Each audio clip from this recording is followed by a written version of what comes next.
بسم اللہ الرحمن الرحیم۔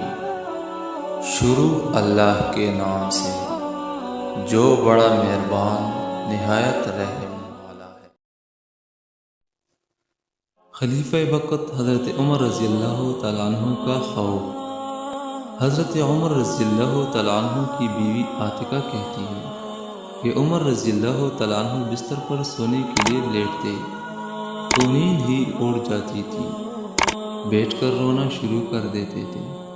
میں پوچھتی تھی، اے امیر المؤمنین کیا ہوا؟ وہ کہتے تھے، مجھے محمد صلی اللہ علیہ وآلہ وسلم کی امت کی خلافت ملی ہوئی ہے، اور ان میں مسکین بھی ہے، ضعیف بھی ہے، یتیم بھی ہے اور مظلوم بھی۔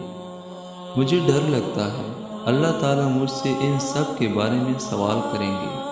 مجھ سے جو کوتاہی ہوئی تو میں اللہ تعالیٰ اور اس کے رسول صلی اللہ علیہ وآلہ وسلم کو کیا جواب دوں گا؟